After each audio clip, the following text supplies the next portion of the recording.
Hey, what's up, guys? My name is JackP, and welcome to Chill Stream 11. That is right, we are past 10 and now at 11. So, we're going to start off this stream by doing something I've never done before, in a chill stream, that is, specifically.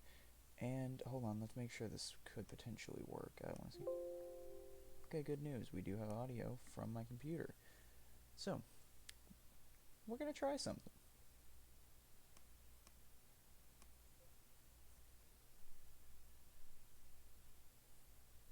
Just going to try something a little small and simple. Something a little small.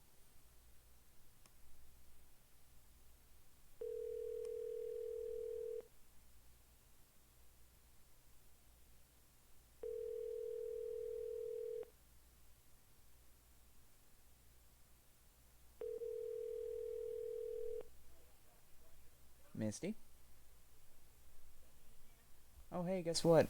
Before we start, I want to make sure I mention I'm live. So, yeah, I decided I was going to go ahead and do a chill stream today anyways, considering I was going to do D&D, but we had to cancel because not every player could show up, so it's fine, and it's more of a thing we have to have a lot of people for. So, yeah, you're live. Say hi, Misty.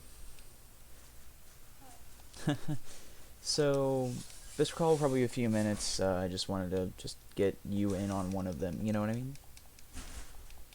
That was going to be really awkward if your mom or dad picked up. I was like kind of hoping internally that that wouldn't happen, but I'm very glad it didn't. So, I wanted to let you know, real quick, for people who would be joining stream, I'm ordering some cards for Magic tonight, later tonight, once it hits 12 o'clock, because currently it's like 10. I'm going to be ordering a few cards for Misty. Misty, there's in total about 80 cards, from what I'm also contributing. How many did you think it was originally, like in total? Like 40. Yeah, I'm going to order a little bit. I'm going to try and get that Mimeoplasm deck. It's basically just a lot of extra lands, you know. I'm not ordering like basic lands. I'm ordering extra custom lands for it, you know. Or not custom, like one that taps lets you scry when it comes out, you know what I mean? But anyways, is there anything you want to talk about? I called you. I just wanted to let you know that real quick since I called you. But is there anything you want to talk about real quick? You know, I know this is all of a sudden out of nowhere, but that's kind of the appeal of it. So, Put Ranger class in my wolf deck now. oh yeah, you're still making your wolf deck? Okay, that's good. And Ranger class being in there. Like, one Huh? need more cards. You need more cards? Yeah, I'm gonna help you order some of that whenever I, do that tonight. And 7. it's at how much? 70? I'm 70 something cards right now. All right. So yeah, after I get off the phone here in a few minutes, I'm gonna go ahead and I'll just explain to chat the deck I'm building, and the one I'm ordering cards for you for is like your wolf, zombie, and Vadrock mutate deck, right?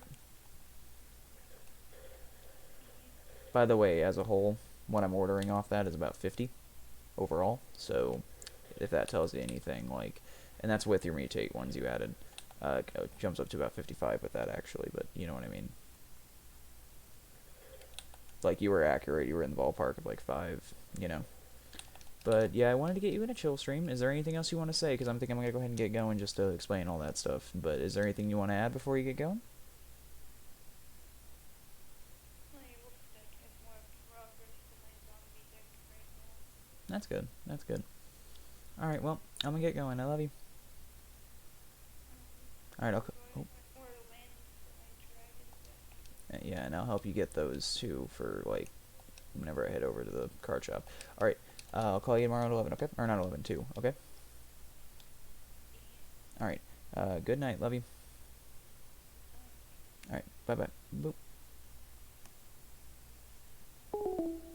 So that was Misty. I told her I'd be doing that. I didn't tell her when I'd be doing that. I also told her I would not be doing it tonight. So that was a change of plans. But hey, at least I got her in for one of them, and I'll be doing that occasionally more in the future, but definitely more planned. I just wanted to see what happens one time if I did it. I was really, really hoping it wouldn't be her mom or dad picking up, which it wouldn't have been bad. It would have just been a little awkward, you know, because then that would have spoiled the whole surprise of what I was doing. So, but yeah, that was Misty. We've just been working on building some magic decks recently, and I guess, yeah, so the one I'm building real quick I want to mention, because the one she contributed to it and wanted to add to it is literally just like 50-cent cards each. Like, the bulk of it for being 80 cards is mainly on my end because I'm trying to build a new deck, and it's Mimeoplasm. Googling Mimeoplasm would be very helpful here when I'm trying to explain this because it's not that complicated, but there's a few things you can focus on in the card for the detailing, so I'm going to try and, from memory, remember what it does. It's black, blue, and green. I know that. And whenever it sits in your command zone, obviously. But, anyways. No, wait, no, it doesn't have a command zone effect. That's Dragon I'm thinking of. I'm sorry. Why was I thinking? Oh, because Misty's building a dragon deck. Yeah, okay. So, Mimeoplasm is an legendary. Oh my god. Legendary ooze creature, I believe it is a 0/0, and whenever you cast it, it comes in as a copy of 2 creature cards from any graveyard. But technically, it comes out as a copy as 1, and has +1/+1 counters equal to the power or toughness from the second creature. So the idea is you get creatures in the graveyard from your deck, and then you have it enter as that. Or you could pick opponents' graveyards. So the deck is basically going to be based around milling the opponents a little bit to the point where there's some stuff in there I could use, and also it'll be self-mill as well, or at least to a certain degree. It won't be as random as mill, because mill is just take the top card, put it in the graveyard. Mine is like search library for 3 creatures, put them in the grave, and then start doing that. So that's what the whole deck idea is going to be about, and yeah, this is the one I'm actually, like, for Xanathar, I just slowly over time built up a lot of specific extra things, but this one I'm ordering, like, all the scry lands for it, all the, like, I'm getting Soul Ring with the what I'm getting for once, instead of buying it after building entirety of Xanathar, and then Arcane Signet. I don't even have Arcane Signet in Xanathar, you know what I mean? So, like, I'm getting a few things in it to basically equal out. There's a really good card that can help speed it up. That's $12. It's a flying Infect Dragon that can give itself haste and regenerate. So instead of getting that, because it's a $12 card, I got basically like 4 cards that can do the same effect by equipping and enchanting for the price of like $6. So, or that's what I will be getting about 12 o'clock. So I'll do a deck list on it, like I did with Xanathar, whenever I get it finished or compiled to the point where I get those cards in.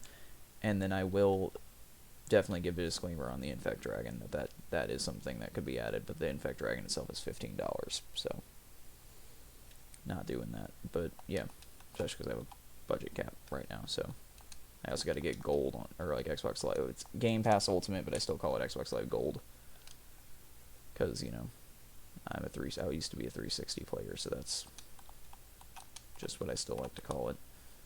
One of my came out, I need to get gold this month. She understands what I mean, so.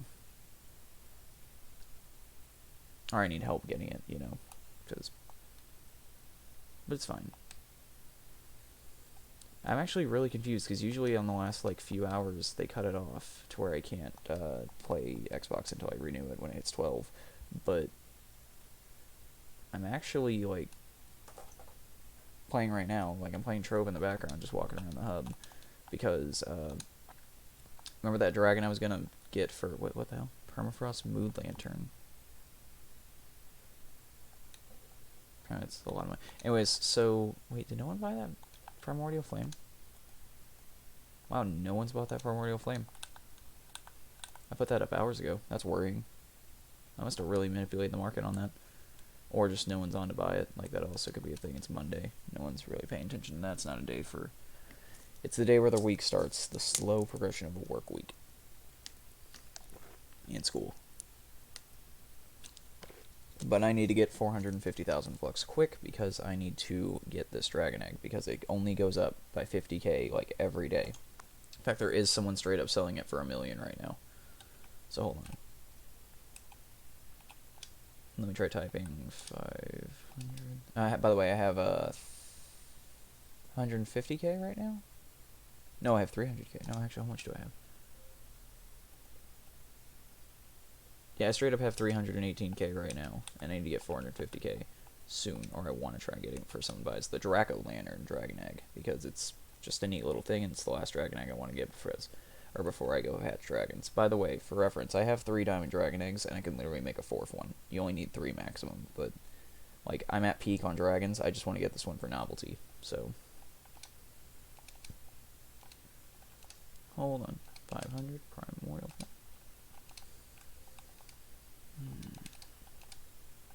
But yeah, there was supposed to be a Hindering Spirit stream today. But no shade towards the players. Everyone was like super busy. It's kind of my fault that I picked a Monday, so I didn't interfere with another campaign we play on Saturdays. Because we're doing a new one right now, and I didn't want to interfere with that.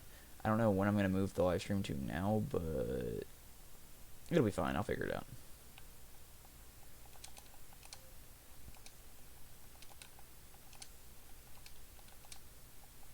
It's not going to be a major session. The most it's going to be is it's just going to be the other group is going to go investigate some mind flayers, because for context, if no one knows what I'm talking about, it's a D&D live stream, and they fought these. They went to the Underdark. There were some mind flayers chilling out, right? And they went to the Elder Brain, to which the Elder Brain was just in this small room, sitting in a pool, because that's what they kind of do. And they had a really good idea, actually, to like sit outside the room after they cleared out the enemies on the outside, and to not engage combat with the big one. They just jury-rigged just redneck engineered a bomb, and then opened the door and chucked it in. And then when they went in, there was just a big crater with nothing left behind. What they didn't know is that the Elder Brain has plane shift, and they already know about this now, but because they were approached by the mind flayers, who literally told them, "Hey, you didn't work, or that didn't work," or some new mind flayers, and they were like, "Hey, yeah, that thing's in the ocean now. Please, you need to come talk to us. We got something to talk about." So, unless they think of anything else, that's all they're really gonna have to go investigate. So it's not gonna be anything big, but hey, it's still something.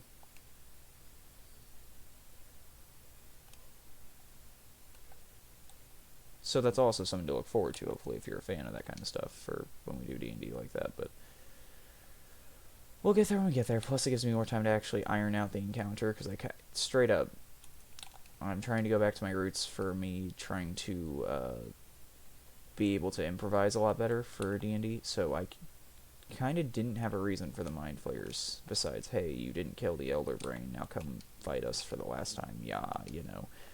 But I actually gave an actual encounter within the last few hours of preparing. And I was like, this is perfect and way better than the original plan I had. So I'm trying to getting better at getting on the spot with coming up with random things for DMing. Like, the encounter I was going to run, and I'm still going to run, obviously. Like, I'm not just changing it because we have to move sessions. Like, it just gives me more time to iron it out a little better. So I'm excited.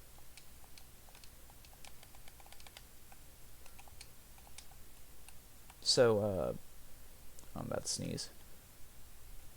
Maybe not.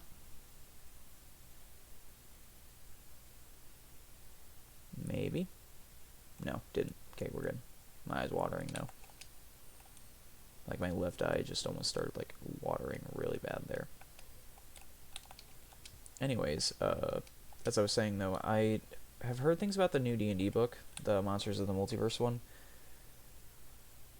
I know they add a couple stat blocks, a few more monster stat blocks, but majority of the book is player races, like over 30 player races and over 200 monsters from other D&D books. There's some that are new and unique, I'm pretty sure, but it's just rehashes of older things, and they remove racial stereotypes to make everything more friendly. But also, they do streamline some things and make it easier to run.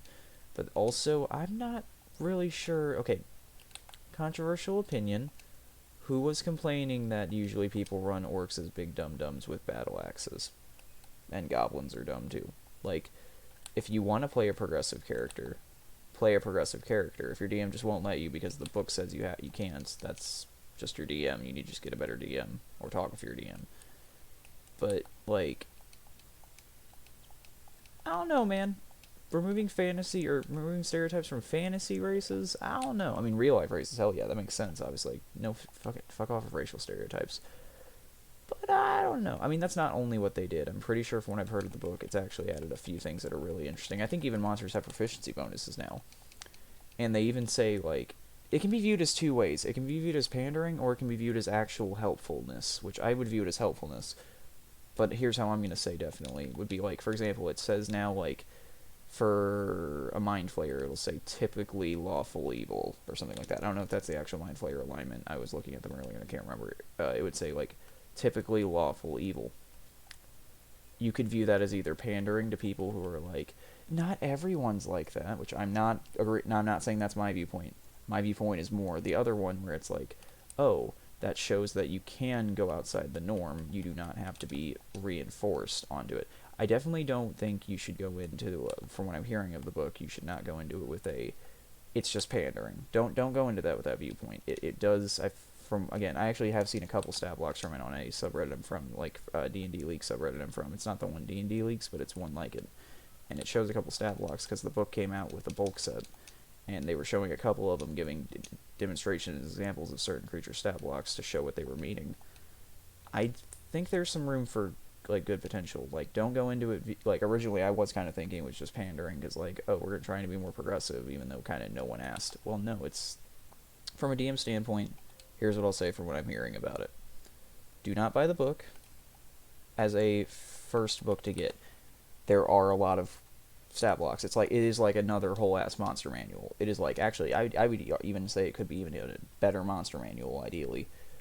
But the problem with me saying that is, you have stats that are in that book that are also in the monster manual and in Fizbin. I don't know Fizbin. No, wait, no. Xanathars, Volos, Tashas, like in all those. In fact, they even come packaged. It even comes packaged with Volos and Tashas in the Bible box right now. You can't buy it standalone. You have to get the gift edition until I think May or March. But still, don't buy it before you buy the other books, in my opinion. That's what I would say. Or, if you're a beginner, that might be a good book. It's either, like, perfect. I can't know until I read the book. I don't know if it's either perfect for beginners and should just be gotten along with the core 3. The core 3. Or you should definitely wait to see how it improves the books you already own. If you've already gathered all the ones you plan on getting.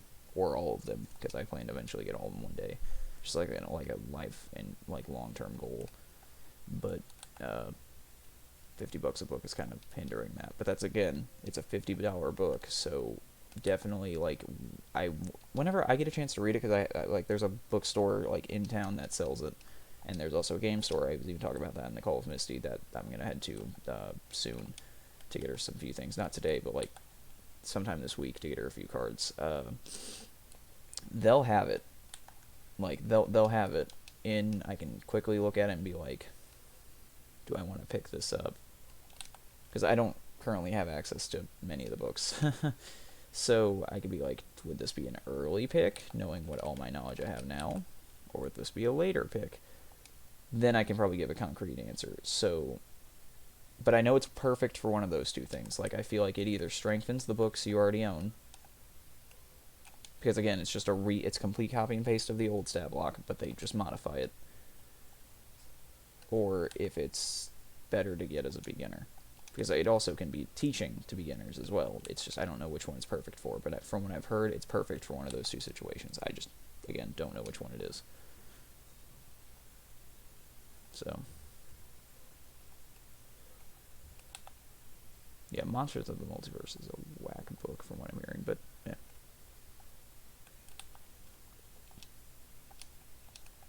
A lot of people I was hearing was really worried they were going to remove spellcasting entirely from monsters, which I will say I don't run very many spellcasting creatures against my players because I don't like having to flip through. Well, one, physically when I've had access to books, I don't like physically flipping through to each page where the spells are, then going through, then opening up again, then flipping through. I've always hated that. But I will do it. In some encounters I've done it. I have. But then other times I'm like, it's just generally like a hassle of going pick and choose. But so whenever they were doing the videos, they were like, yeah, we're making the monsters more streamlined. Basically, they said it's not that we're removing spells. We're still going to have spells for monsters, but we're also going to have other magical effects that they all bring to the table. For example, again, I'm going to bring up Mind Flayer, because they even brought up Mind Flayer, name dropped in the video. They're like, Mind Flayers have a psionic blast that is not magic. It's also not counterspell. Think about it, what I do when I usually homebrew a creature. If you've ever seen Hindering Spirits, I'm going to bring up Netheril as an example. He was a guy that when he took damage, he can dish it out back in some sort of magical blast, and it wasn't counterspellable. Tucker did. I let him because I didn't really... I was like, I really don't like to say, no, you can't counterspell it, even though, yeah, I should have said no there, but at the same time, it kind of turns into a little bit of an awkward situation. Like, if he ever were to show up again, because he is alive in another campaign, but that's complicated. But anyways, if he ever shows up again, yeah, they're not going to be able to counterspell it, but, at the moment, it's a little awkward, so I'm trying to set a goal for myself as a DM to start using creatures that use spells more often. Like, against the players. Because I'll either homebrew a creature that just doesn't use spells, or I'll just have, like, and I mean by doesn't use spells, like, they'll have magical abilities about them, or I'll just have a person that just doesn't have magic. Like a big-ass lizard or something. You know, like, it's just something small and simple like that. I've never been big on running it like that, just because of the time and hassle it is to be flipping through everything, you know. Because it's not like the monster stat blocks come with, like, sure, it has access to this spell. Okay, where's that spell at? I don't know, go find it. I mean, like, you can pull up the book, pull up the index, flip through all that, and also prepping is a good thing to do as a DM, just getting it all ready ahead of time, but, there's been times where I've had to use spells outside of live streaming where I know my friend had a book, or one of the books that a spell was listed, and I had to go, hey, can you send me a picture of the note or like of the spell from the book real quick? I'm like in the middle of combat and I really want to use it, but that's like one spell I don't have access to because I don't have the access to the book right now. When I say I don't have access to the book, I occasionally go over to like Casey's. He has the books when I'm over there and he's over there, or he'd bring them to like, or not. Wait, why did I say Casey's? And it's not even Casey's house. The card shop. Why did I say Casey's? I don't know. I'm just really excited. Casey's should be coming home soon, from what I know. Anyways, actually, I don't know. I've heard he could come back this year. I just don't know when he is. Anyways, the card shop. One of the people that comes over for the card shop buys books. He's also the DM. I also DM. He lets me use his books when when I DM for him in the group as well. So that's when I have access to it. So there's a lot of times where I'll be in the middle of something. I'll be like, hey, can you quickly pull this up and send it to me? Because I'm not, like, again, I'm not big on piracy. That's not something I will actively promote. But, you know, it's just, I don't know. I've been shrugging a lot. You see me doing that? That's not like a weird twitch. That's me shrugging as I'm speaking. Like, I'm intentionally doing that, and I don't know why I'm doing that so much. I don't know. Probably won't happen again. Probably will, actually. I shouldn't say that. It most likely will happen again a few times.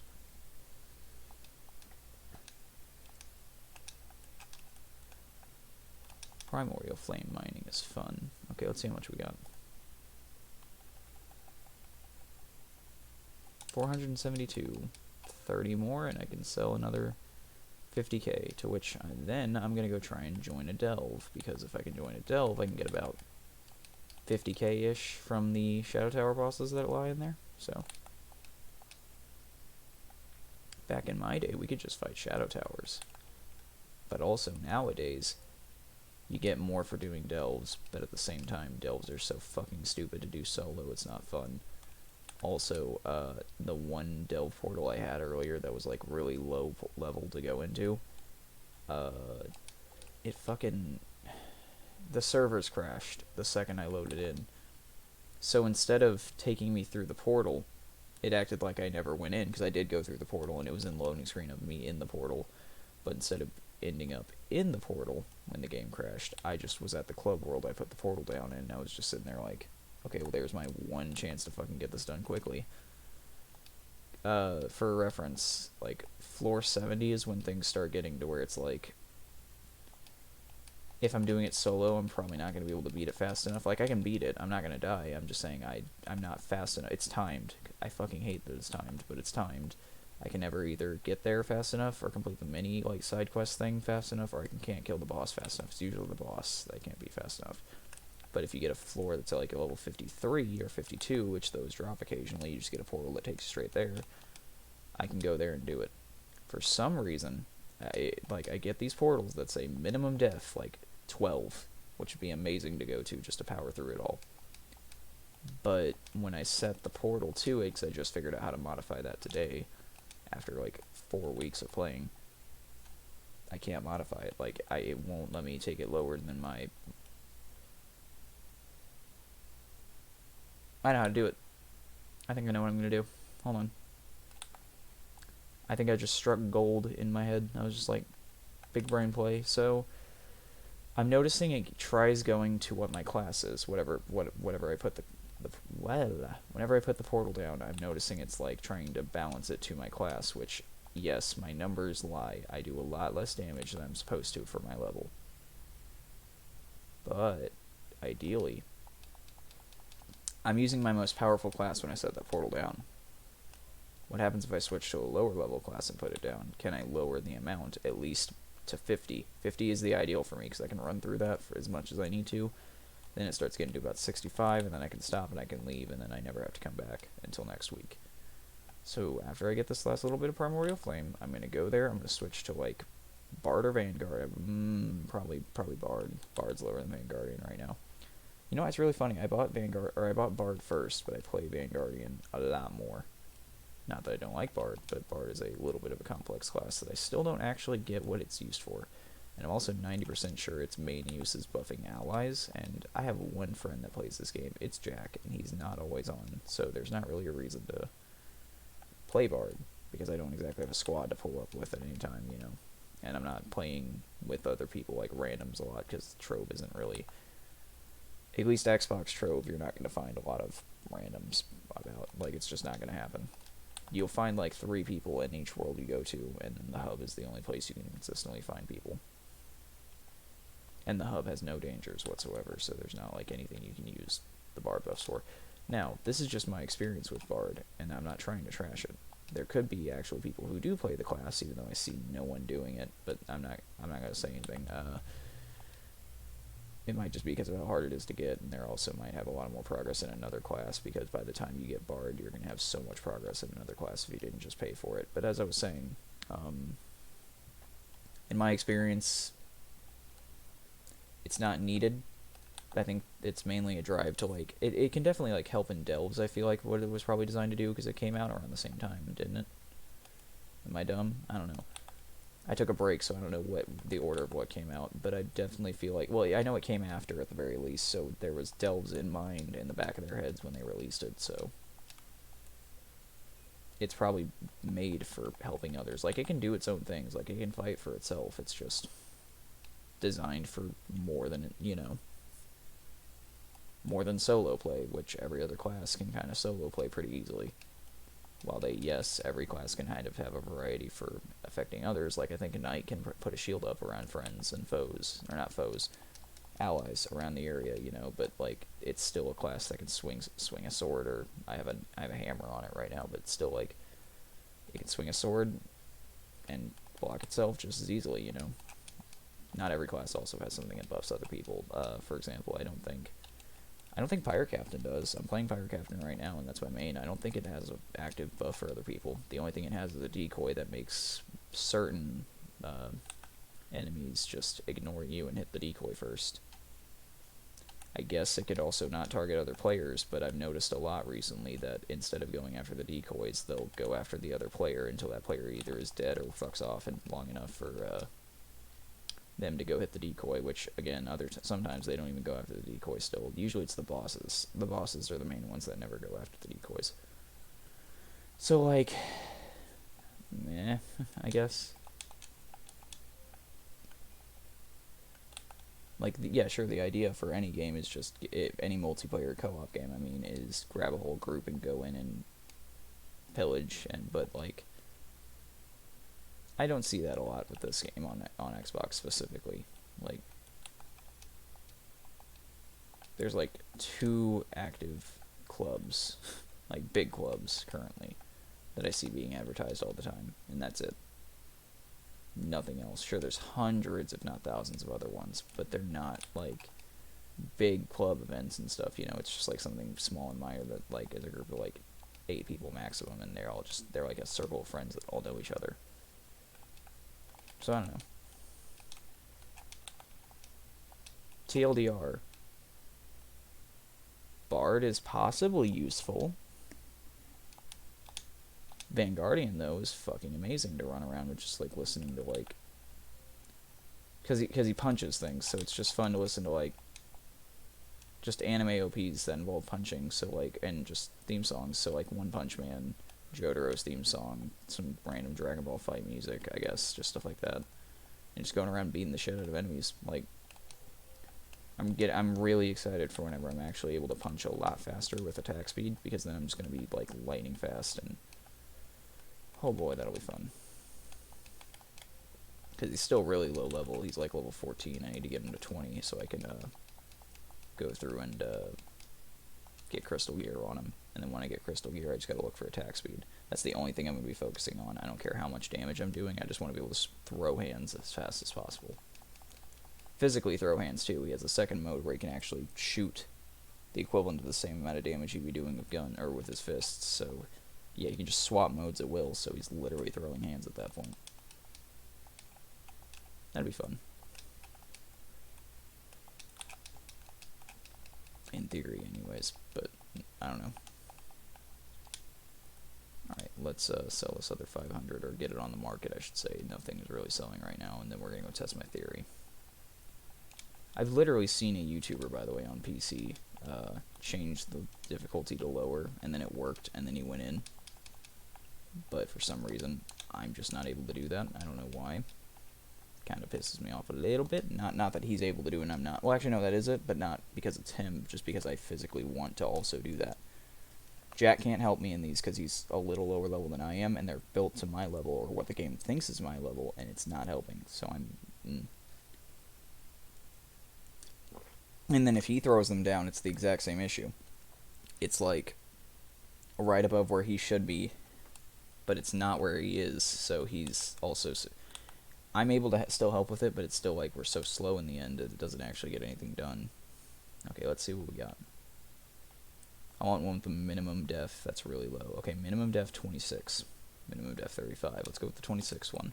And I'm going to switch over to... And I'm not going to go in using the class that I'm picking with, by the way. Yeah, let's go with my level 1 Neon Ninja.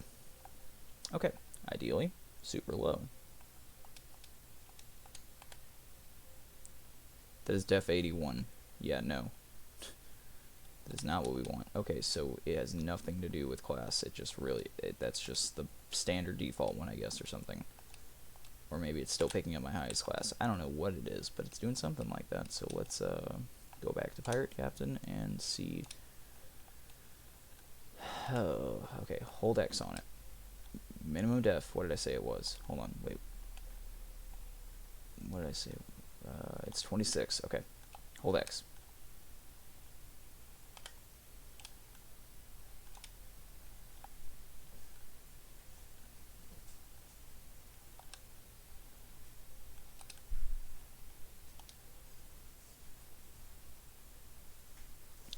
Okay, so how do I put this? It didn't work if I typed it in, but there's a button that says raise to maximum, raise to lowest. When I hit that and then hit A, it worked just fine. I'm in it now, and I'm on def 23, so I now know how to do it, but it was not my theory, but at the same time, it's weird that the typing doesn't work. Trove has random bugs and glitches like that. And by the way, by bugs and glitches, I mean, like, very specific to a person bugs and glitches, because there's, like, this might not be happening for anyone else. And why I'm saying this, and I can actually say this, and I can totally see it being a possibility. I'm not just like, oh, I was just stupid because I overlooked something. No, I don't believe it with this game, because there was a time where I was playing with, like, Tucker and Jack when Tucker used to play. Even when Isaac used to play, this was a problem. For about the equivalent of a year and a half, I could not sell Primordial Flames on the market anymore, because every time I hit A on Primordial Flames, it would jump up to something else in my inventory, and it was just glitched, and I was the only one in my friend group who was like that. And everyone thought I was crazy until I literally turned on my camera and showed them it does not work, and there's no way to make it work. So, yeah, I totally believe this game is, like, a little iffy sometimes with that, so... Because what would happen is when I hit A, or when I would type in physically, like, 26, it would just go, okay, 83. And then it actually wouldn't let me raise or lower it. It was really weird after that. So I'd have to break it and then replace it. So I don't know what it was. Now, it totally still could have been I was just not hitting A or something. But knowing this game, because of that one time it didn't let me sell Primordial Flames for so long, I know better. Or I feel like I know better anyways. But yeah, like, this is just like a piece of cake now. By the way, so what I was talking about earlier, I would get ones in my inventory that would say they would start out at 53. I wouldn't have to, like, modify or lower it instead of the natural, like, 80 it tries talking it always up to be.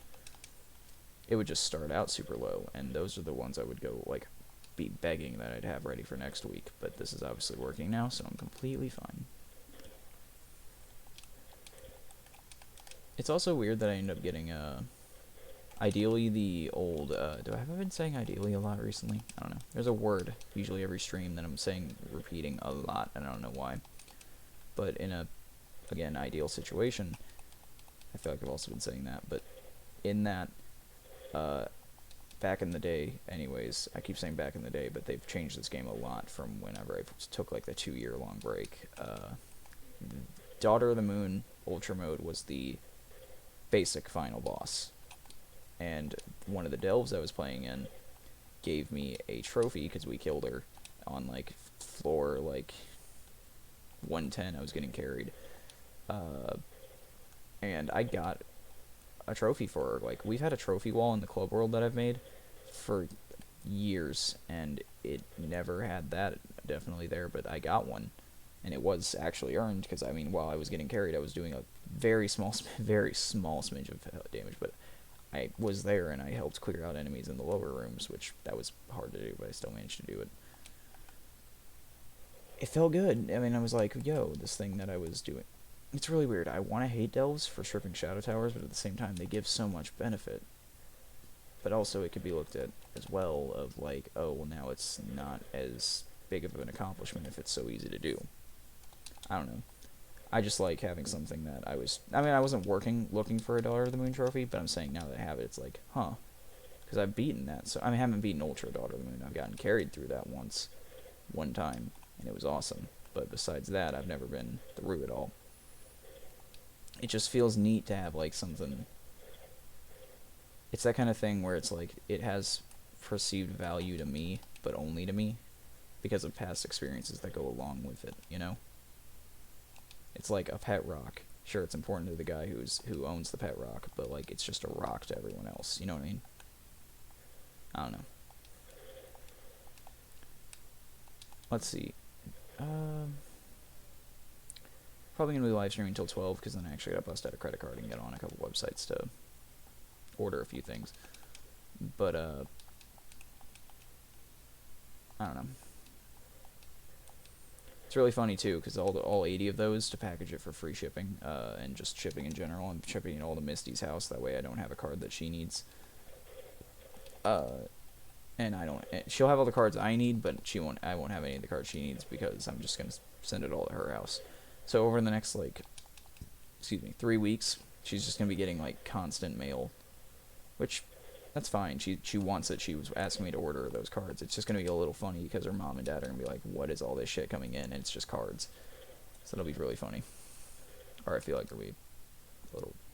I mean, we've done it before, but I don't think we had that many, specifically. Oh, wait, I've already cleared... Yeah, see, I didn't realize I had cleared the delve restriction thing, where it's like, you have to kill 100 enemies. I didn't realize I had already done that, so I was just sitting there wasting time killing some where I could have been making my way to... Oh, it's bosses get one shot now. Okay, cool.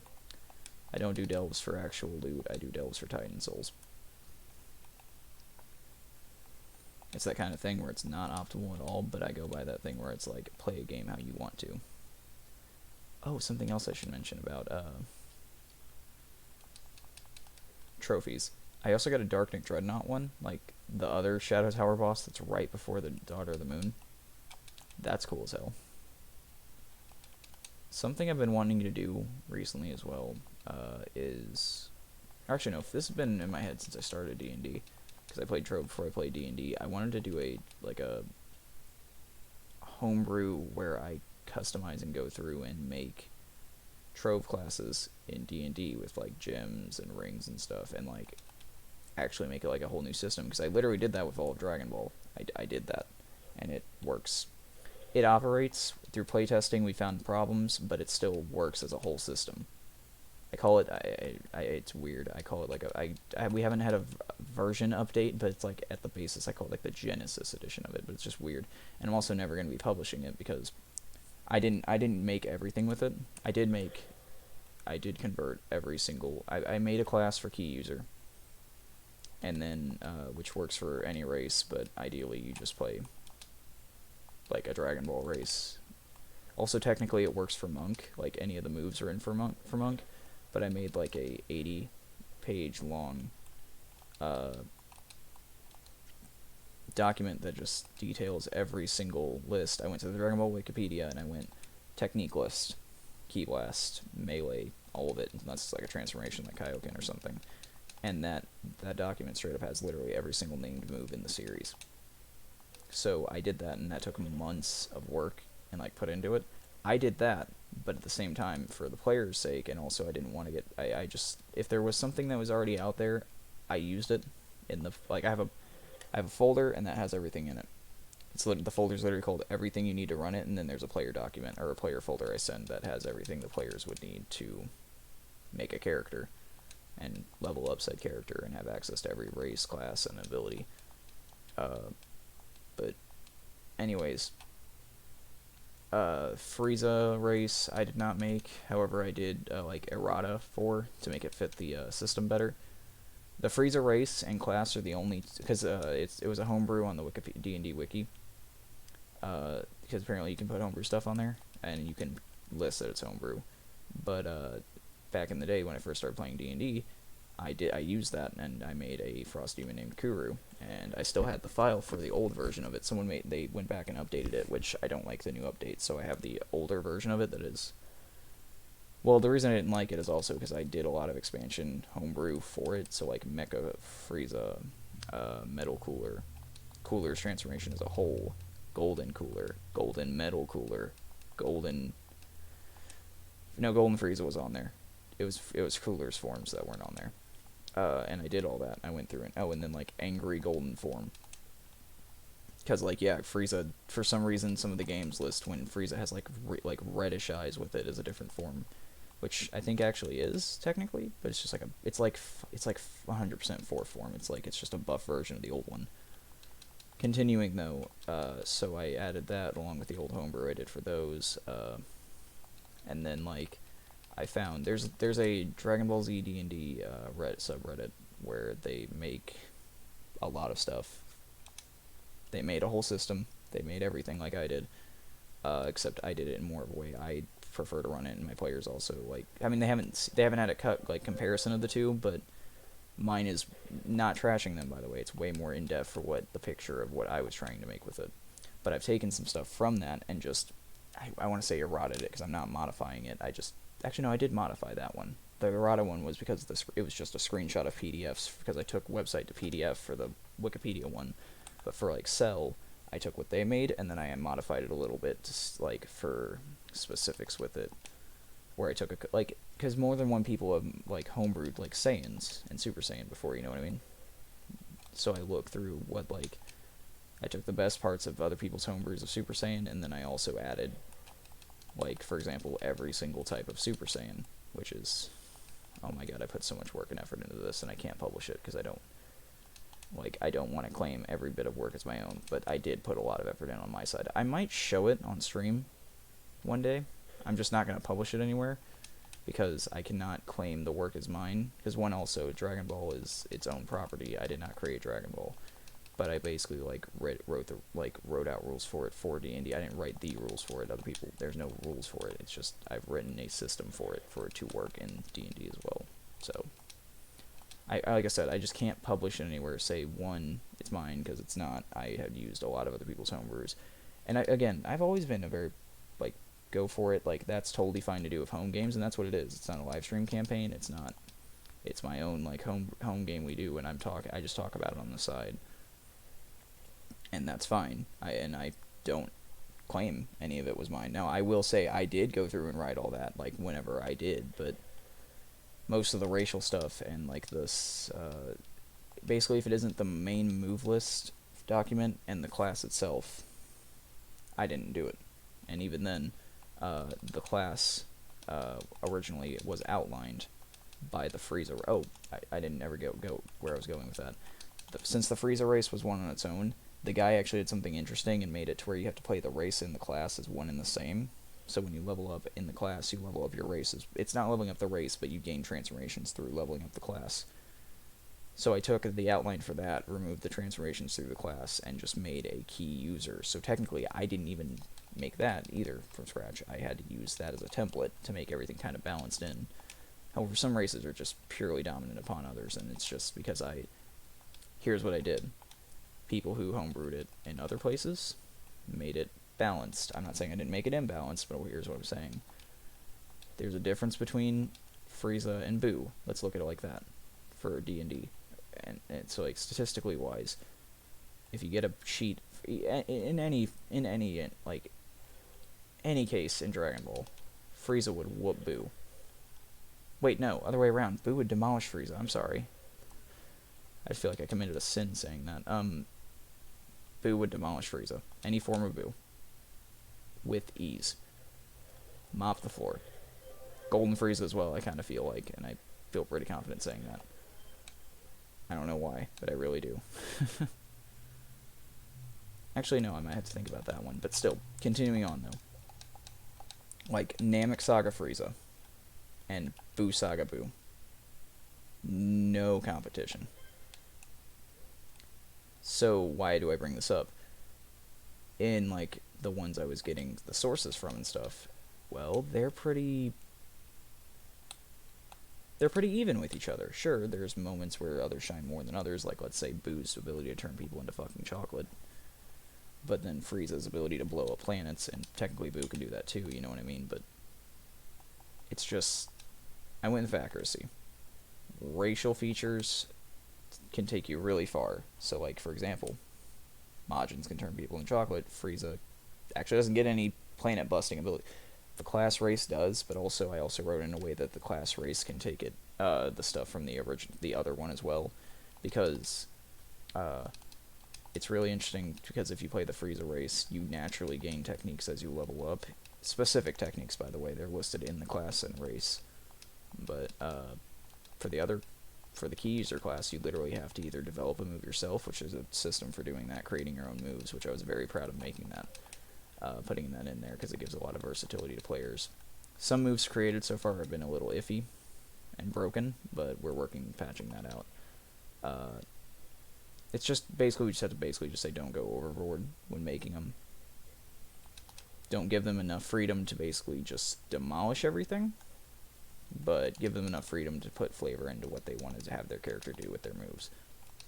And I'm usually fine with that. But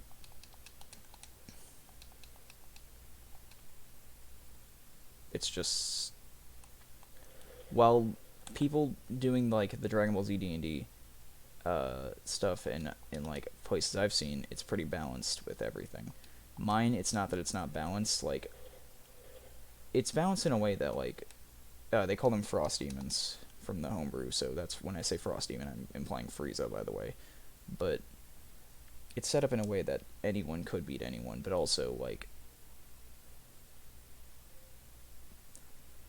how do I put it? Okay, so if a Majin and a Frost Demon step into the same platform, I'm going to keep using that example. The Majin can just immediately turn them into chocolate if they fail one save, and then win. But also, over time, the Frost Demon can do enough damage and output and disintegrate the body of the Majin, because yes, you had, like, 3 of the races in DBZ D&D, from what I've homebrewed, are completely unkillable unless you completely disintegrate them at a molecular level, which is dumb. But also look at the source material. Boo is unkillable unless you completely disintegrate him. Cell is unkillable unless you completely... Actually, you have to do that and hit the nucleus. Or no, if you can just destroy the nucleus, kind of. But it's heavily implied that you have to disintegrate him to do that, because that's how they had to kill him. But, and he even self-destructed and didn't even destroy it, so it's like, damn. And then, Baby is another one. Tuffle Parasite. That's... I mean, he kinda just... Goku had to shoot him in the sun to kill him. That's all I'm saying. So it's kind of just implied. So they literally, like, it's built in a way that if, like, they progress far enough, there's not really much you can do to stop them. Like, there are obviously, like, super, like, instant moves, like, that can just solve everybody's problem. Like, Spirit Bomb is usually just a way to solve everything. But, Evil Containment Wave is a really big one that they got early access to, because the first villain that they fought, they were instructed. They have a Namekian that is allied with them, as in he's like a mentor figure. He's like the Roshi of the group. He's not a party member. He's an NPC. But also the first boss was the evil half of said Namekian. So if they kill the evil half, the good one dies too. So they had to go. I believe the story was they had to go do the World Martial Arts tournament, because they were trying to win the favor of someone who knew the Evil Containment Wave to capture him. And then they beat it, obviously. They won, and then they learned it, and now they have that. They still have that Namekian in a jar. They've let him out in and out occasionally. Like, for different moments, he's popped up. But also, they're, like, just leaving him in there because... Well, also, another problem was Eternal Youth was given to him, but not because they wanted to give it to the villain one, but it's because, like, at the end of the day, the good one was going to die anyways soon. So I wrote that in there just in case they wanted to kill the evil one, because the good one was going to die anyways soon. But since they went the method of Evil Containment Wave, he was like, okay, you've done that, but that still doesn't solve anything. Or, no, actually, I don't think they had him in a jar at the time. No, they did. He was like, hey, in my opinion, Eternal Youth would be awesome for, like, everyone. And this is the mindset I had for the character as well. Because if you can just be eternally youthful and just never die, but you still have the option to if you ever need to. Like, let's say a guy falls to the bottom of a ravine and will never be found. Well, actually, no, someone eventually will be found, but you know what I mean. Like, just the ability to just not die until you're just ready would be fucking awesome.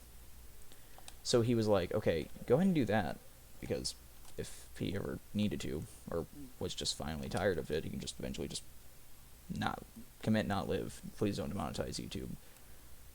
But you know what I'm saying. Instead of immortality, which is never what you should go for, because eventually something can kill you, or not something can kill you. You're gonna outlive everything and then be miserable. But what was I saying though? He made a point that if the evil one was ever let out of the jar, he could still die if that one's killed. So he was like, he's in the jar, he'll never get out. I mean, they've let him out occasionally, but there was reasons for doing it each time, because they needed knowledge and stuff. Or not knowledge. It was a gimmick. I think it was an accident one time, and then one time it was a gimmick to try and get someone to go Super Saiyan, because the evil one murdered one of the party members' mothers before the campaign started. Yeah, it was like, hey, I'm gonna try driving Super Saiyan out of you. Unplug, throw, let's go, see what happens. It didn't work, but, so, both, even the good and the evil one, both have eternal youth. But also, I don't think the evil one is aware of that, even. Wait, no, he'd be aware that he's younger, but also he doesn't know about the specific wish. I'm glad the party members haven't realized that. But also, I'm pretty sure Leon sits into these streams. But also, I know they zone out. So now that I've said their name, they may not realize why I'm saying their name if they're here. Hi, Leon, if you're here. Anyways, continuing on, though. He was like, yeah, if he dies, I die. So just make us both eternally youthful. Because it's not like he's going to go offing himself if he ever does get loose. So they have a neat little thing going on. I've asked the group, because they didn't want to live stream it, because they just prefer not to have live stream campaigns. They'll still do live stream campaigns. Like I said, we're doing Hindering Spirits, but what was I going with this? I asked them, like, hey, even though we're not live streaming it, do you guys mind, like, if chill streams and stuff, I talk about it? And they were like, yeah, no, we don't mind at all. And I have a document of, like, literally everything they've ever done.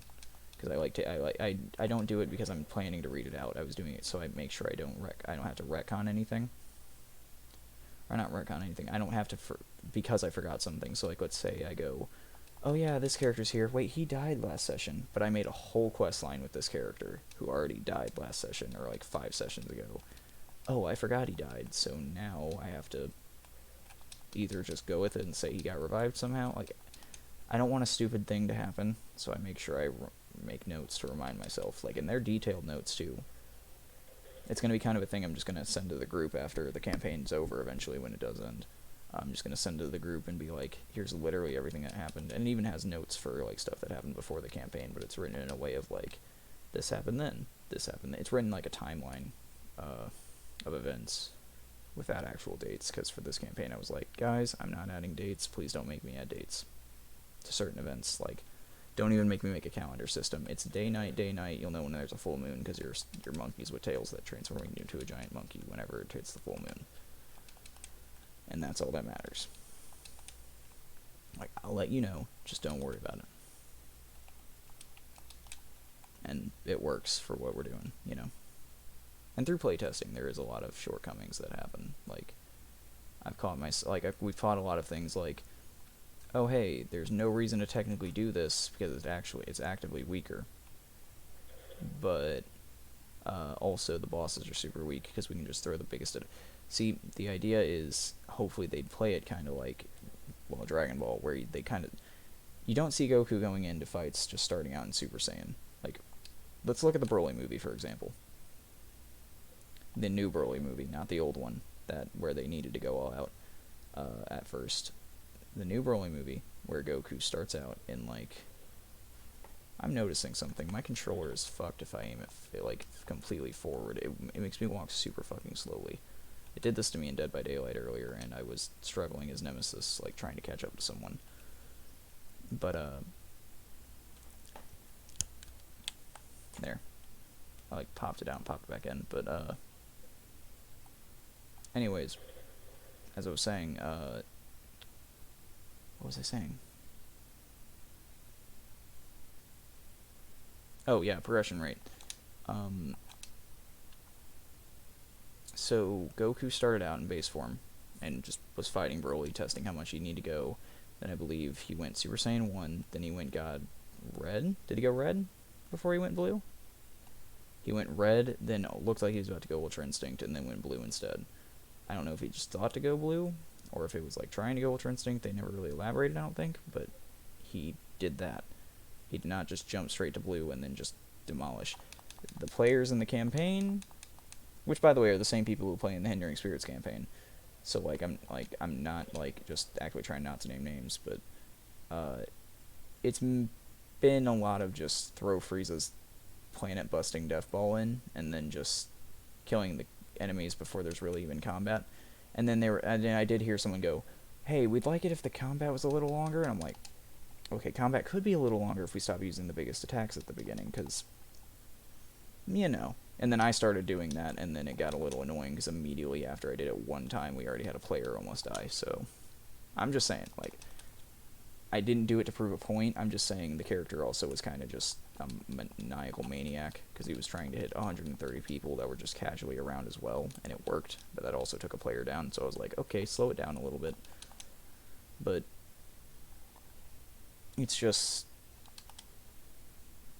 So ideally, the system was built a little bit upon roleplay as well, of just like, oh, take it slow, take it easy, you know, and then fights will get better.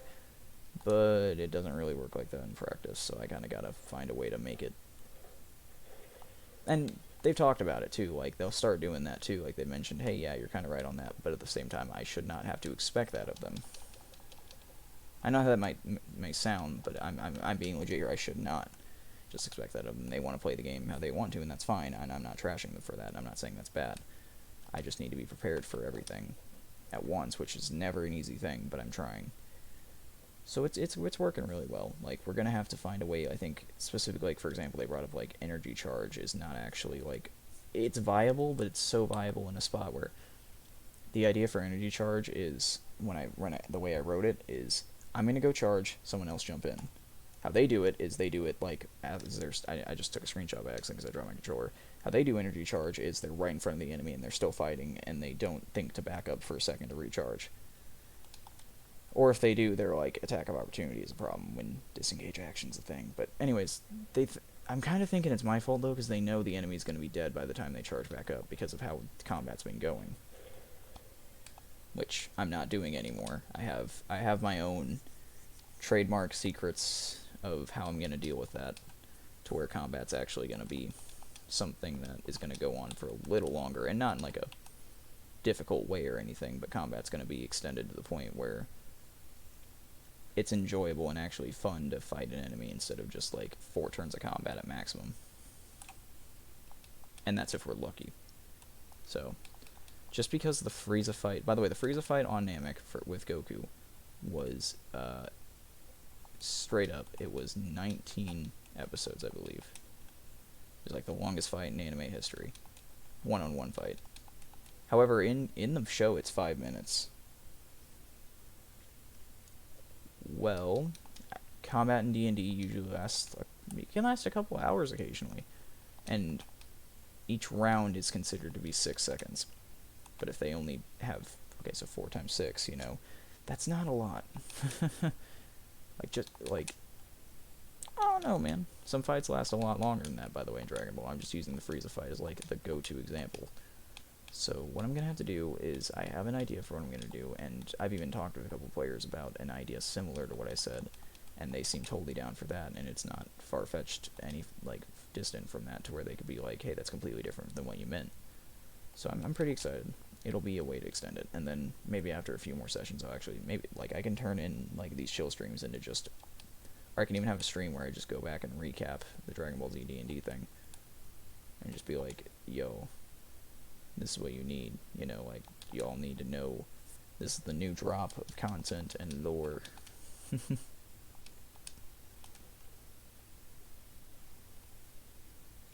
I can do that. I might do that.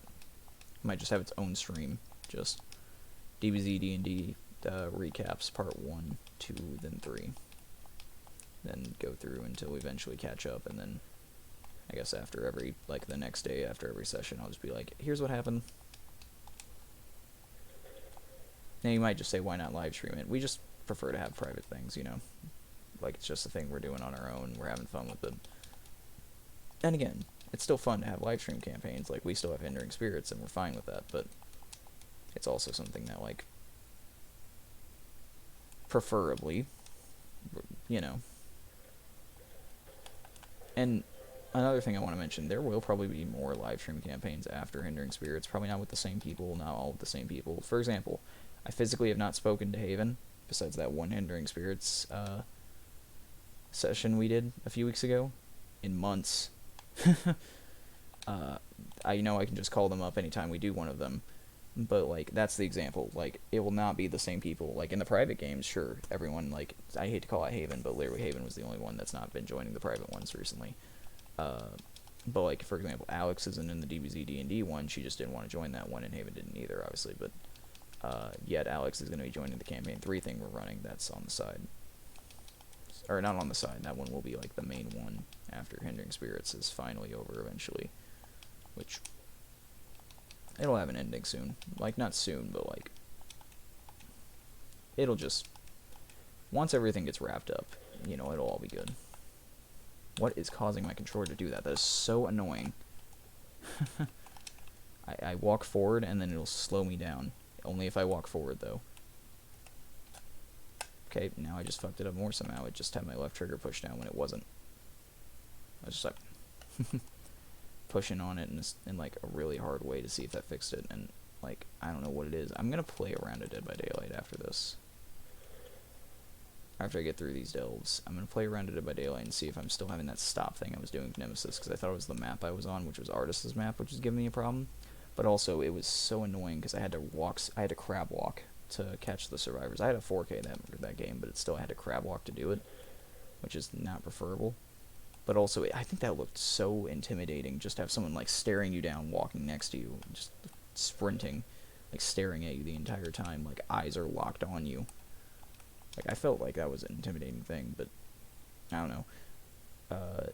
I'm just kind of hoping it stops that, so I don't have to do that anymore, because it just recently started, and if that's a sign of drift, I just got this controller, and I'm going to be so upset. I'm like, I just got it. Please, no. Please be gentle.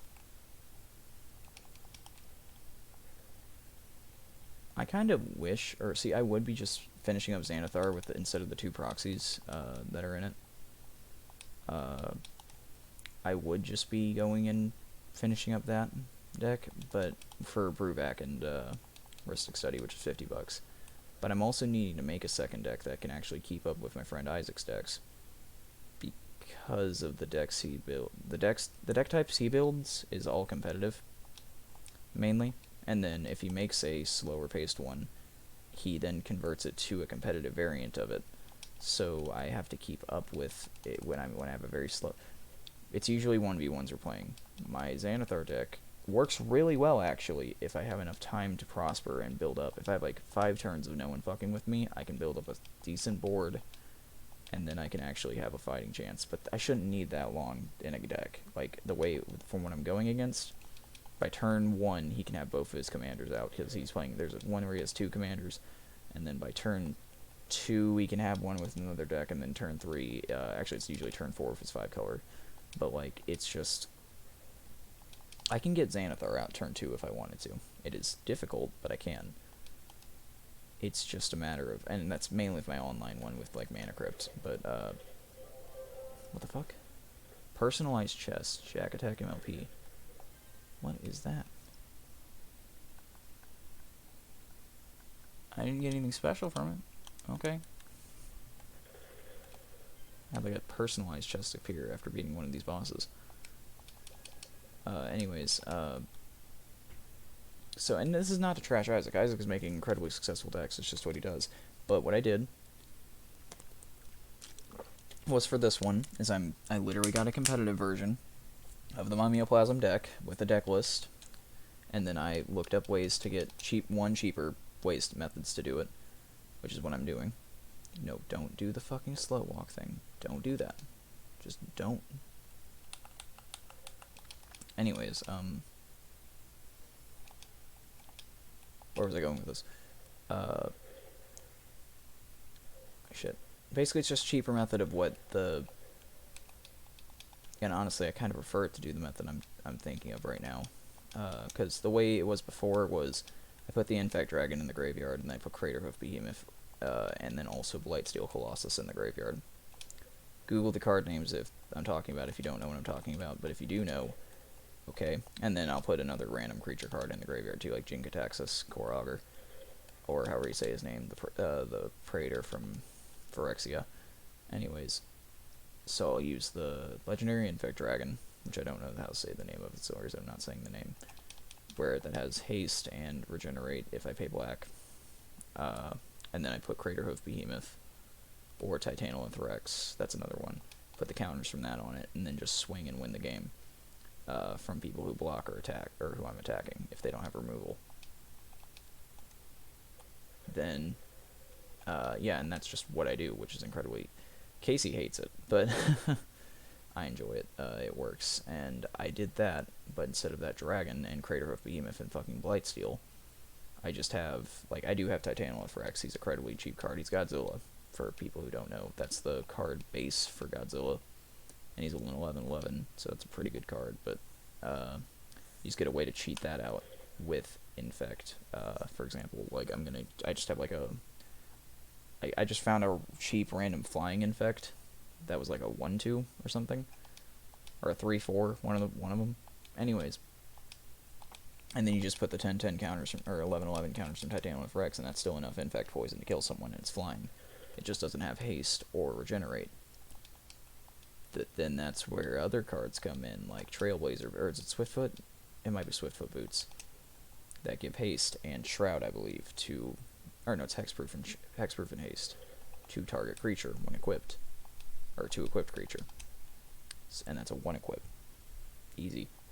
It covers literally the exact same amount of mana. You just play it earlier than the commander, and it covers the same amount of mana it would to make to give the same creature haste for 1 turn instead of permanent. Then another card is just I have like 3 random enchantments that are and like a couple artifacts that give regenerate to target creature, and then I have the exact same combo just with different pieces. It works exactly the same. I still want to get that Infect Dragon in the future because I feel like it would help, and I want to get Blightsteel, maybe not Craterhoof, but the other 2, yes, you know, and also some more ramp, because I have never really... I have to kill 1 more creature, are you kidding me? So that's the problem with delves. I get to the end and I'm like, what did I miss? Just one creature throughout this entire fucking dungeon that's already a really slow walkthrough because I don't have a mount that works for it. But yeah, the whole idea behind it is just a slightly slower, but also I feel like more of a fun build-up way. I'm noticing the cards I'm ordering this time are, and plus it's from, you know, deck lists of successful deck types of it. In Xanathar, there's occasionally times where I literally roll my eyes at what cards I draw in my opening hand. In this one, I literally don't think I'm going to ever have a problem with that. Like, ever. I'm really excited to see what I'll know what I need when I need it, and I'll always have something that'll benefit me in some way. It's not just going to be a dead, like it's going to be a dead end, like whenever I draw the card, and it's just like, oh, this won't help me right now in this current situation, you know?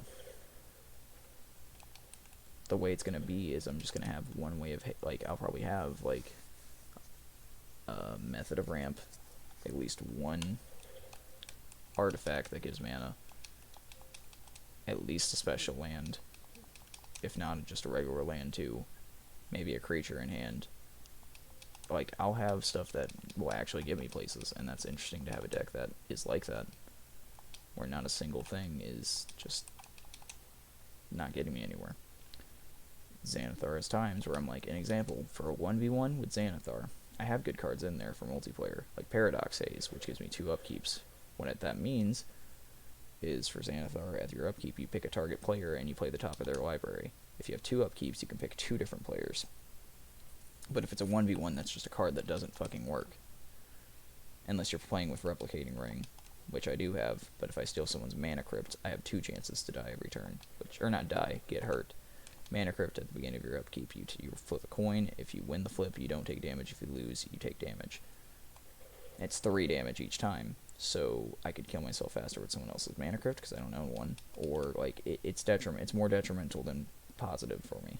Because it means if I play Replicating Ring, I can totally benefit off that, because it needs 8 counters to get 1 per upkeep, and then you make 8 mana, or 8 extra artifacts that each tap for a mana of any color. That's amazing. But I just will feel like I should not steal anyone's Mana Crypt, and it'll just feel like a card that I'm just like, ugh, you know? And this is only in 1v1s, by the way, which is what I mainly play. Like, I play with Misty in 1v1s all the time. I used to play with Tucker a lot. And then Isaac, sometimes Casey, online. Like, it's just, I don't know.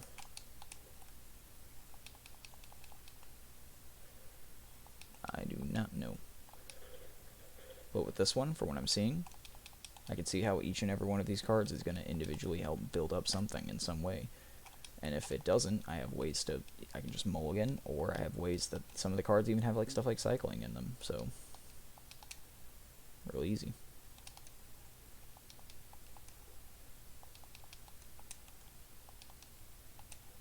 And also, another good thing I've always liked about that deck is you can play it slow, too. You don't have to play it just immediately get the infect creature and win. You can pick a creature that isn't, you know, well, with the version online, you don't have to pick Blightsteel and fucking Infect Dragon. You can pick Steve, good old Sakura Tribe Elder or something, and just be dumb, you know? Or play your opponent's graveyards, because that's what the card is available, or has access to do, too. I'm putting several Slimes in there, too, because he's an ooze. I'm putting other oozes in there just to fuck around and find out what happens when I play other oozes, too. So, I don't have to just go immediately grab the Infect, you know? I can play it casually, but it definitely can also immediately play competitive, or be played competitively, just like that. So, or ideally it can be played competitively. I know there's always going to be a bigger shark out there, or there's always a bigger fish, but I shouldn't have to worry about that as much.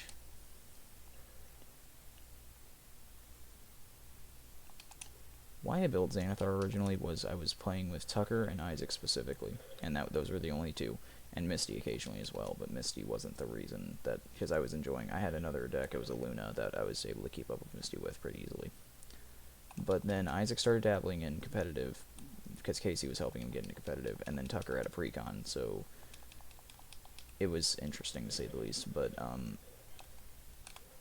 Isaac was basically dominating me and Tucker, like, in the game every time that we went over there, to the point where it was, like, a little bit annoying. We didn't really have any answers to any of the shit he was doing. Not in a negative way, but, like, so I literally built Xanathar originally how I made him. I made it not entirely to go, like, I made it for our casual games, because that's what we were trying to do, to a point where it would slow down Isaac, that specific deck he made. Yes, I basically built a deck that went against someone else's specific deck, but that was like 8 cards out of the 100. The rest of the cards were still meant for how I wanted to build the deck, just as a deck.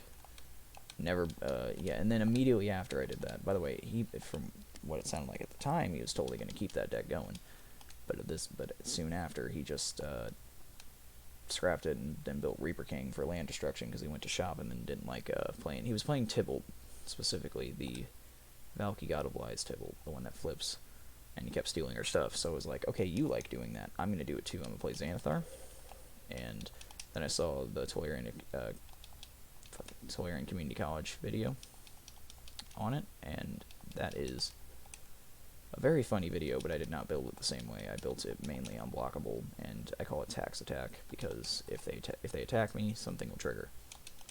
So, yeah, and then I also had, like, a couple spells in there that were destroy target planeswalker or creature to get rid of Valky, or Tybalt specifically. It was to slow him down, so me and Tucker actually could, you know, enjoy anything past turn 6. Because after that, it was like, we kind of couldn't do anything. And, you know, it's still fun now. Like, we still have fun. Like, Xanathar still keeps up occasionally. Like, I have one turn 4 before. Because that's the earliest turn I usually can win with, the idea behind it would basically just get one of my to get specifically Home of Obedience and Leyline of the Void Infinite Mill on... Get Leyline of the Void on turn 1, obviously. That makes... Because if you get that in your opening hand, getting Leyline of the Void in your opening hand means you can just put it on the field for completely free. If you get Helm of Obedience before turn 4, or just have it in opening hand and get enough mana by turn 4, you just win immediately there unless someone counters Helm of Obedience, removes Helm of Obedience, or, you know, destroys Leyline of the Void. If no one does that, though, you just win. There's not a way to get rid. Actually, you need 5 mana, because you need to cast Helm of Obedience, and then you have to have 1 extra mana floating to put into Helm of Obedience to cast the trigger, to get the trigger to pop off, but...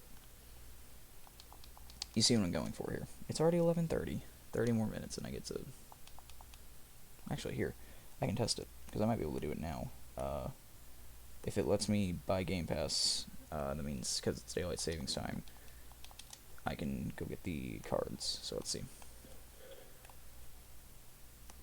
We will wait, and then I will order those cards, and hopefully none of them are off my shopping cart, because it's very annoying when I have to go through and, like, reorganize it again. And also if the next one up is like $2 more than the previous one.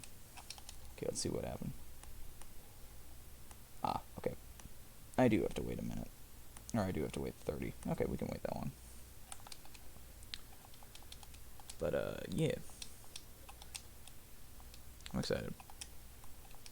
We'll go over a deck list, like, after, again, whenever I get... I might even do after I order everything. It's just... how do I put it? It's just, like, the lands that are, like... I've been saying, like, a lot, damn it. It's the ones that enter, when they enter you scry, or the ones that when you enter, you gain a life. The cycle lands, like, it taps for blue, but you can also pay blue to cycle it instead, or pay green or black, because those are the only 3 colors. Of course, I have, like, the Dimir, and the Golgari, and the... What's the other one in the color scheme? Like Dimir, Aqueduct, and then the other 2 for the... Is it Simic? It's Simic. It is Simic. Anyways, it's like those 3 lands that, like, tap for both colors, but you have to put a land back in your hand whenever you play it, so all 3 of those are in there. All 3 of the temple cards from, I believe it's Theros, or Amoket, it might be Theros, that tap for both of those as well. Just small things like that. Because I can't buy shocks and fetches, so That's what I got instead for now. And hey, eventually one day I can put the shocks and fetches in. Something really funny, and Misty didn't find it funny, and it made me sad, but Misty doesn't find a lot of my humor funny. It makes me sad occasionally, but sometimes she laughs occasionally, but humor in comedy is a very subjective thing, and I don't blame her. Like, I'm not going to get mad at her because she doesn't find a joke of mine funny. I'll feel sad, but I'll be like, it's fine. I know everyone has their own type of humor that they like and prefer. It's just when nothing works, I get a little worried. But I'm just kidding. Some stuff works, like I said, but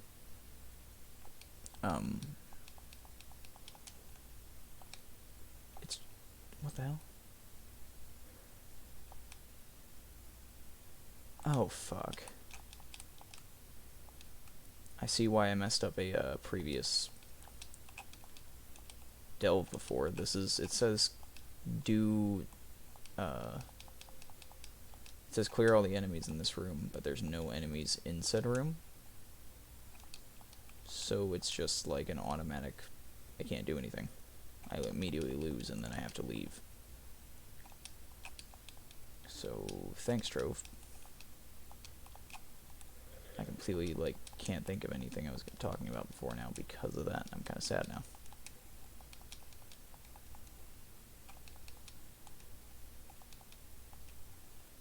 Oh, I remember. Specifically the breeding pool fetch. I think it's the fetch. I don't know if it's the fetch or the shock. It's called breeding pool. But on Untapped, you can have your own, or on Untapped, not Untapped. On Untapped, you can have custom card sleeves or card arts for your cards. And someone had uploaded Austin Powers in the hot tub as the breeding pool art, and I showed her that. I thought that was fucking funny. But, and I used that one. Some of the ones I do on there have on there are pretty funny. I don't do any, like, they got some weird ones that are just, like, anime girls. I'm like, no, dude, I want, like, funny ones. Like, there's just one that's, like, demonic tutor, and it's just, like, a guy sitting there crying and while a guy is trying to hand him a hot dog, and there's, like, a weird dog with glowing eyes in the background. It's like a weird, just random picture, and then there's, like, Soul Ring, but it's a guy doing this under, like, on his waist, you know? But, or Damnation is Slam Nation, and it's just a basketball. But, the reason I wanted to build Mimeoplasm originally is because, someone had done an altar art for it, where they had made, or they found a picture of Cell, either way, from Dragon Ball, and they made it that, and I thought the text matched really well with the card, like, copy of 2 target creatures from a graveyard. I don't know, that's, like, perfect for what he did. To get to his perfect form, he had to get Android 18 and 17, and then boom. And I was like, that fits so well, so I found a deck for it, then uploaded it. And then, like, I did a couple extra card arts, like, for Jin Gataxis Core Augur, I did a finished, like, because what it does is it removes, it makes opponent's maximum hand size go down by 7, and at the start of your turn, you draw 7 cards. The way that does that is or just how it does that with it is I just, like, did, like, a finished wish for the 7 Dragon Balls, like, leaving, and I just thought, because they lose all 7 cards at the end of their turn, so that's the mindset I had going towards it. And then for another one is, like, Thran Dynamo is, like, so, like, Jiro's, wait, no, which one is, hold on, let me just pull up my untapped list real quick. That'll solve everything. Untap. I can just tell you what cards I did with what. Yeah, notifications later.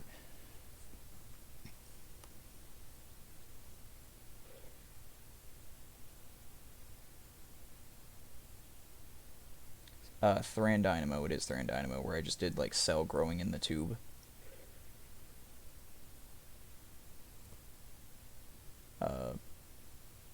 What else is there?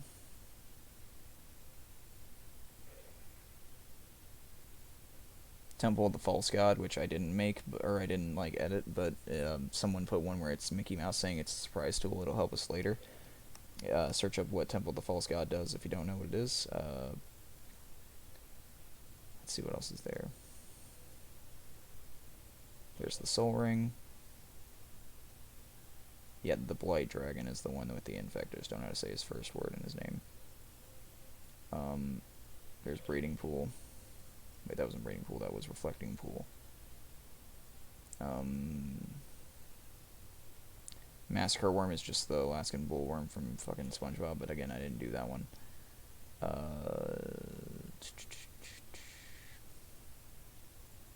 There's one more I did. I gotta find it.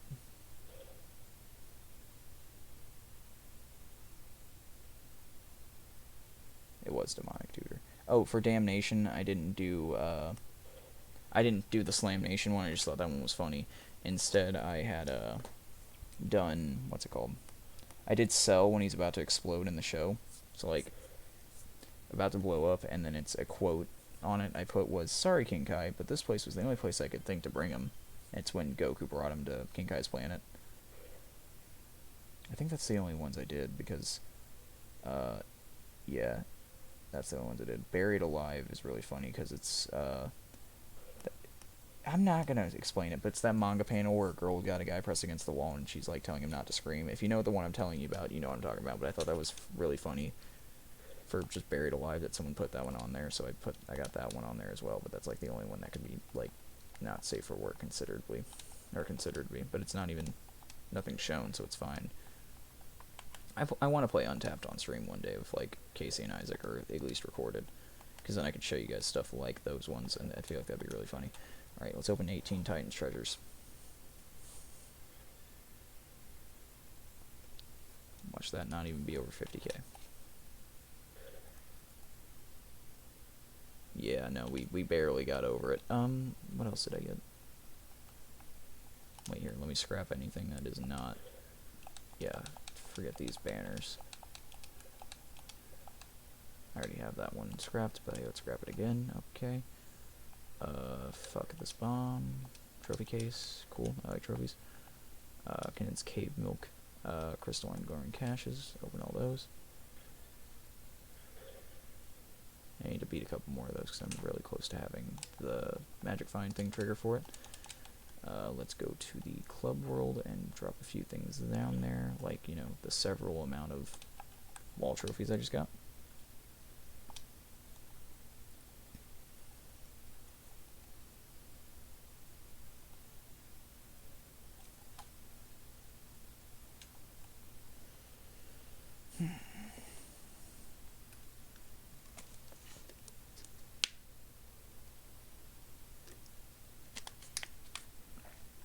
Water. Water's incredibly healthy for you. Welcome back to Captain Obvious. Okay. Trophy there. Trophy there. And there. Our new trophy wall that I just built is almost completely filled out because of just these delves that just give free trophy cases.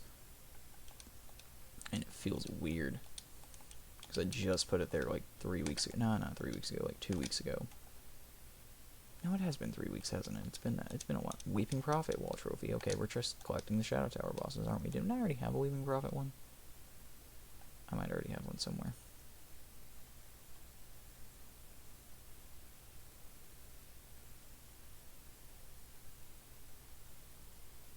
I'm walking around looking to see if I do, by the way. That's why I'm quiet.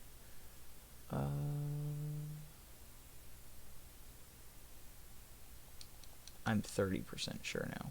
I was like 90% sure earlier, but now I'm only like 30% sure. Okay, well, I guess we didn't. Well, that's another... Wait, is that one? No, that's not it. Okay, guess that's a new one then. I'm totally fine with that, though. Oh, great, we got another one of these fucking banners. Where can I put it? Oh, no, I'll put it right here for now. Yep.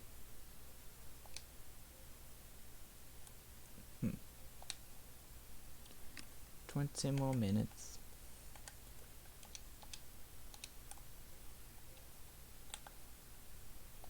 I'm also afraid to log out of Trove because then I feel like the next game I log into is going to be like, hey, you don't have Game Pass Ultimate, you can't do anything, not even Minecraft Realms, so... Like, literally, those are the two games I'd be playing in the background of this right now, so... I need to do another Amnesia stream soon, but I'm not going to do one tonight. And I also I'm still considering doing that Skyrim playthrough with those mods I was talking about in the previous stream. I didn't accidentally turn on that laptop recently. I was supposed to use that laptop for a stream today, but instead it turned out to be like I'm just not doing that today. So I had just did kind of turn it on for nothing, but at the same time, like I was thinking about doing it earlier when I turned it on, but then I was like, nah, it'll be fine. We can do it another time. So you almost had that today, but yeah, I'll get it done eventually. It's something I have the drive for, but it's also not like required at the moment. So if I get, wait, no. If I straight up sell the 2 primordial flames I have right now, I can buy that fucking egg, but it's not selling anymore. Primordial flame.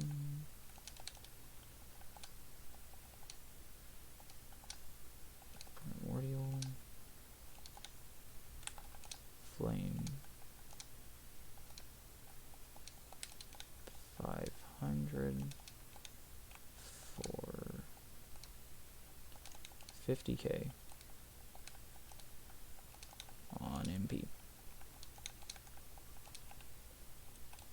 I put that in world chat. I hope I haven't been doing that the entire time. 500 primordial flame.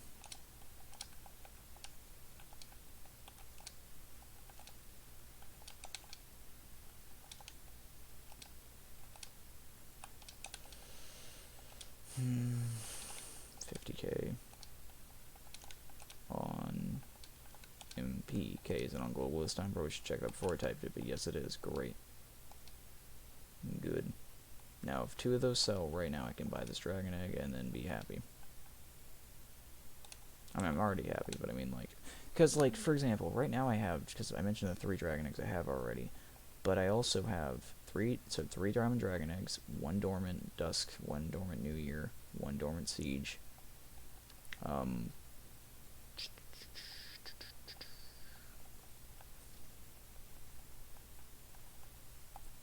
dormant wisdom,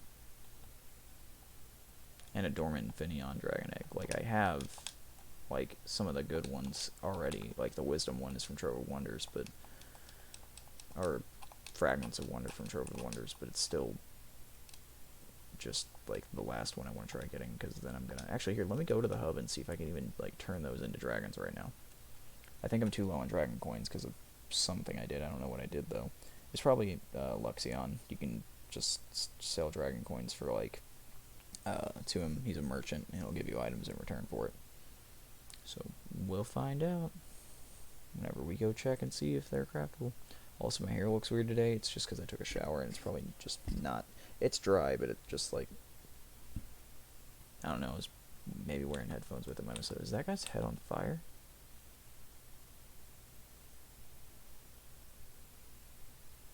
Dude, this guy's head is just fire. Oh, someone just fucking died, but, dude, this guy named Homie Steel is, like... His headpiece is literally just fire. That is awesome. I'd get, like, a skull mask and rock it around like Ghost Rider if I could, but... I'll have to look up how to do that. But, anyways... Dragon Crucible. What do we got? No, that's crafting dragon eggs. I don't want another one. I already have so many hatch dragon eggs. Okay. I have 100 out of 300 to craft certain ones. Let's see which ones... Okay, so I can make that one. Oh yeah, the reason I'm getting the pumpkin one, though, another reason is because that's the only one on the top row of all the dragons I don't have. Like, just on the top row for the dragons you can make in the hub. Make sure my hair doesn't... Oh, it's my microphone thing I keep seeing. I thought there was something weird sticking out, but no. The only one I don't have an egg for on the top row or completed, because I have 2 of these already done, but they're both the Pinata ones. The only one on the top row I don't have yet is the, you know, the Draco Lantern one. So, I've heard a lot of people just get dragons in this game for stats and not actually, like, the dragon. But, hey, I still like it for what it is. Yeah, if I had the dragon coins for it, I could make all 3 of the Diamond Dragon Egg ones right now. This second, just bam, done. But I don't have the coins for it. I guess I'll just start grinding those. Actually, wait.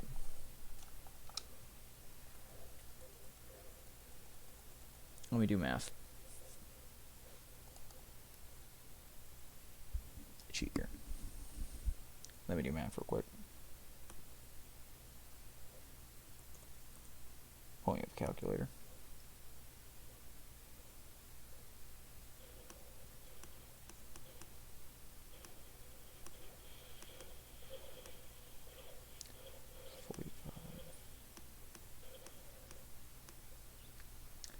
Okay, yeah, I could actually buy enough coins right now, dragon coins, I mean, with the amount of credits I have saved up to get a dragon egg hatched this second, so...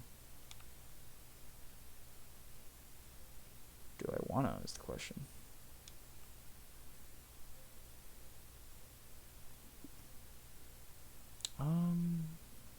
Okay, let me go see what they give statistically.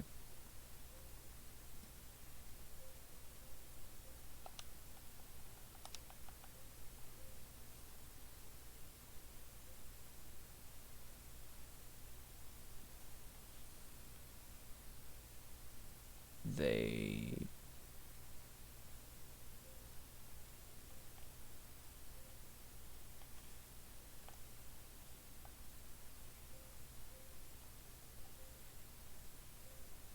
Which one is magic damage? So the sky one would be good. Oh, they're 400 for the primordial ones, not 300. Glad I didn't do that then. But then I can also do the you know, the other ones right now for 300, so I could get that done as well. I could actually hatch well, no, I'd have to get 25,000 flux, but after I get that, though, I can immediately hatch the pumpkin one. Oh, that's cool. Apparently the lore for the pumpkin one, or the flavor text for it, says it's a phantom possessing the pumpkins to play pranks on the unsuspecting. That's neat.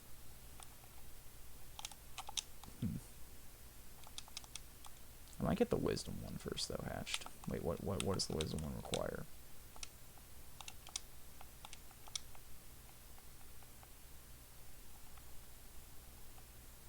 Where the fuck is it? Is it on the top bar? It is. Oh, it would require a little bit or more than I would think. Or more grinding than I would want to do currently. It would take 2,000 radiant shards. That would take, like, 2 hours of grinding, I think. Actually, not even. It would be really quick, especially if I like Jack on. It'd be easy. It'd be fine. I could do it.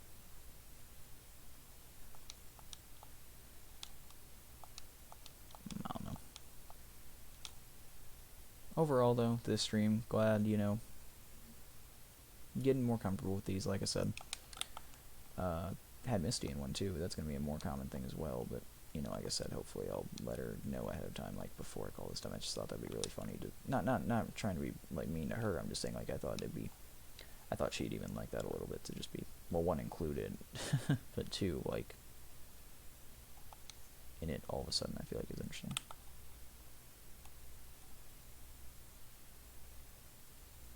Eight minutes until I gotta go get those cards ordered, which I'm afraid to even pull up TCG Player to read out the deck list that I'm ordering, mainly because I don't want it to see... I'm gonna have to do it eventually, but I just don't want to see, this was already bought 2 minutes ago by some random person, so now you have to go get the another one that's like $2 more expensive, because you already put the cheapest one in the cart, so I'm not wanting to do that.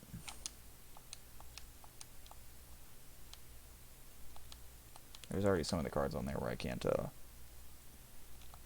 get free shipping on it because they don't, the specific listings for said card isn't on, like, their direct program thing. I'm using, have I said I'm using TCG Player already?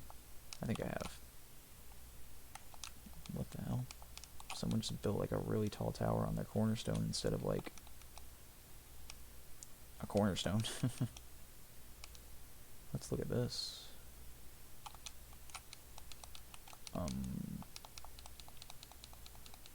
How tall does this motherfucking thing go?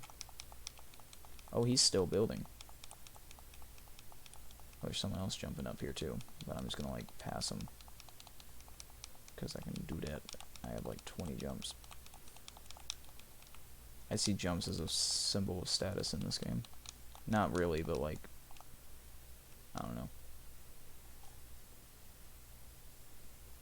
It is really fun to have like the most jumps out of people though, in like the people when we play, because it's really funny. It's like something that should not be, but for some reason we find enjoyment out of it. Throwing some pinatas down. Oh hey, got a spear out of it. Nice. Hey, wait, you're new. There's just random people in the hub that I can't chat with that like randomly pop up occasionally, and I don't know who the hell they are. Do I already own this? Yeah, I already own this. I don't need to do that. It's a random mount in the hub.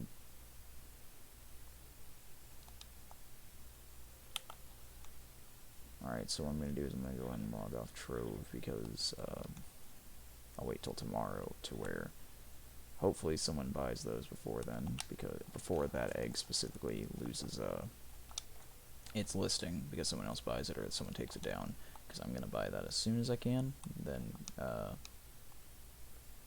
have some fun. Hatch it, get the egg, fly around in a cool ass dragon. But yeah, let's see if my game particularly is going to be like, no, you can't play Dead by Daylight because you don't have Game Pass. Let's see. It is. Cool. Okay. If I re-log into Trove, will it not let me? By the way, if you see my hairy ass leg when I lift up my leg right here, I don't think it's showing on camera, but I'm wearing shorts. Right here. Shorts.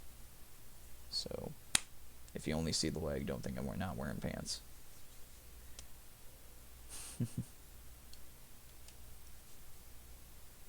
I do, however, chill watch completely shirtless when I'm not streaming, but I always wear pants. Will Trove let me in now?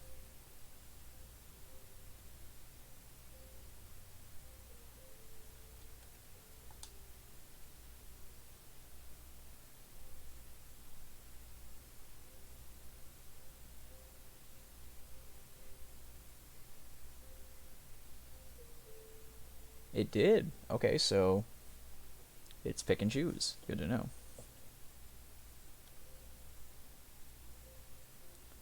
I entered like a giveaway on their Twitter, and I think it said even like the people who like participate in the giveaway still get something out of it. I have not gotten anything, and I'm sad. Not really, but you know it is. Let me check Primordial Flame in the market before I get going. Well, no, it's already set to where I can just search the lantern thing. But also I can figure out why they're not selling. I don't know. I only got 3 minutes before I gotta get going, so I'm gonna go ahead and do my close off. Thank you for watching if you tuned into the stream. I appreciate it if you tuned into YouTube. Same to you as well, as always. So, yeah, wish me luck, I guess I should say, for making sure these fucking cards stay at a reasonable value. I'm already pushing it, doing fucking 50. So yeah, I will see you all in the next stream. Who knows which stream that'll be specifically, but it will be a stream. Hope to catch you there. Bye-bye.